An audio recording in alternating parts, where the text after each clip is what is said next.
Hi everyone, আসসালামু আলাইকুম। কেমন আছেন সবাই? আমি তো আলহামদুলিল্লাহ খুব ভালো আছি। আই হোপ আপনারা খুব ভালো আছেন। সকালটা শুরু হলো একদম ধোয়া ওঠা গরম গরম ভাপা পিঠা দিয়ে। এটা আম্মা বানাইছে। এটা হচ্ছে খেজুরের গুড় দিয়ে ভাপা পিঠাটা বানানো হয়েছে। এটা আমার খুব পছন্দ। তো তারপর হচ্ছে আমি এখানে মুগ ডাল ভেজে নিচ্ছিলাম, খিচুড়ি রান্না করব সেই জন্য। আজকে সকাল সকালে খিচুড়ি খেতে মনে চাইলো। আজকে বলছি, ব্লগটা যদিও 5 দিন আগের। তারপর এখানে মশলার সাথে গাজর আর হচ্ছে মুগ ডালটাকে ভালো করে কষিয়ে নিচ্ছি, তাহলে মুগ ডালের ফ্লেভারটা ভালো আসে। তারপরে হচ্ছে আমি মসুর ডাল আর চালটাকে একসাথে ধুয়ে পানি ঝরিয়ে রেখে দিয়েছি, সেটা দিয়ে দিব।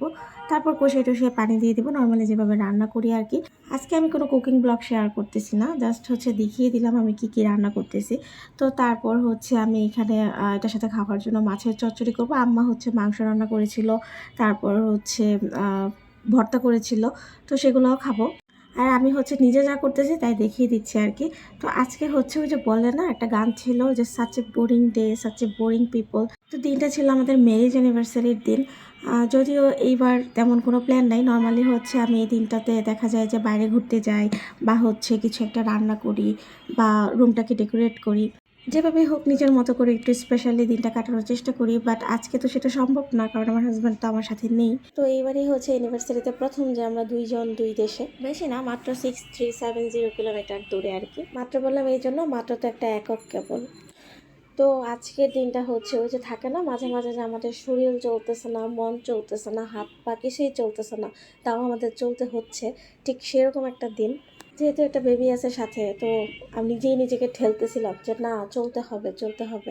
আমি আসলে কখনো ইমোশন নিজের চোখে মুখে ফুটিয়ে তুলতে পারি না, মানে আমার চোখে মুখে তেমন একটা রিয়াকশন থাকে না কোনো কিছুতেই। কারণ হচ্ছে আমার মনে হয় যে কোনো কিছু দেখিয়ে প্রকাশ করাটা আসলে খুবই ডিফিকাল্ট আমার জন্য। প্রত্যেকটা বিষয়ের জন্য ডিফারেন্ট ডিফারেন্ট ফিলিংস প্রত্যেকটা মানুষের মনেই থাকে।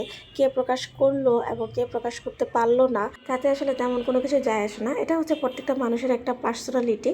কেউ বলে প্রকাশ করে, কেউ কেঁদে প্রকাশ করে, কেউ হাসি মুখে থাকে, বাট তাতে কিন্তু তাদের অনুভূতিগুলো চেঞ্জ হয়ে যায় না। প্রত্যেকটা মানুষেরই দুঃখ, কষ্ট, আনন্দ, বেদনা সব কিছুই থাকে। তাই প্রত্যেকটা হাজব্যান্ড ওয়াইফেরই উচিত যে হচ্ছে যতদিন একসাথে থাকে, যতদিন সামনাসামনি থাকে, ততদিন তাদের লাইফটাকে সুন্দর করা, তাদের মোমেন্টগুলোকে সুন্দর করা। তাহলে জীবনে তাগিদে যে মাঝে মাঝে দূরে যেতে হয়, তখন হচ্ছে সেই আফসোসটা আর থাকে না।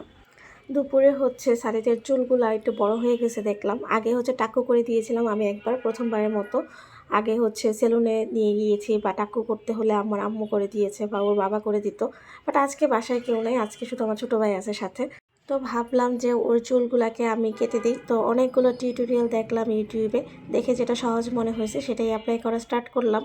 কিন্তু এত সময় লাগতেছিল আর টিবারে চার্জ শেষ হয়ে যাচ্ছিল বারবার। আর আমি যেহেতু প্রফেশনাল না, আমার আরও বেশি লেট হচ্ছিল। ওর পুরোপুরি চুল কাটতে আমার 2 দিনের মতো সময় লাগছে। আর আমি যেহেতু শেপিং করি নাই, মানে শেষে যে একদম কি বলে একটু চেঁচে চেঁচে যে শেপিং করে দেয়, সেটা তো আমি পারি না করতে। আর আমি চেষ্টাও করি নাই, যেহেতু বাচ্চা মানুষ শুধু শুধু, আর প্রথমবার যদি আবার কেটে টেটে যায় সেজন্য। তো কোনো রকম ছোটো করে দিয়েছি, দেখতেই পেরেছেন। এর পরের বার থেকে ইনশাল্লাহ করতে করতে আরও ভালো হবে। তো সন্ধ্যার দিকে ডেলিভারি ম্যান কল দিল, বললো যে আমার একটা পার্সেল এসেছে। তো ছোটো ভাইকে পাঠালাম রিসিভ করার জন্য। তো বাসায় আসার পরে দেখি যে অ্যানিভার্সারি কেক। তো অ্যানিভার্সারি কেক আর কে পাঠাবে? তারপর হাজব্যান্ড কল দিয়ে বললো যে সেই পাঠাইছে। এটা আমার জন্য সারপ্রাইজ ছিল। সে হচ্ছে ওখান থেকে বসিয়ে একদম অর্ডার করে পে করে তারপরে পাঠাইছে। বার্থডে কেক হচ্ছে একা কাটা যায় বা অন্য কারোর সাথে কাটা যায়, বাট অ্যানিভার্সারি কেক কখনো একা কাটা যায় না, কারণ অ্যানিভার্সারিটা আমাদের দুজনের। তো তার মাথায় এটা ছিল না তখন যখন অর্ডার করেছে, বাট অর্ডার করেছে একটা কেকেই, তো সেই জন্য আর পরে পাঠিয়ে দিছে আর কি।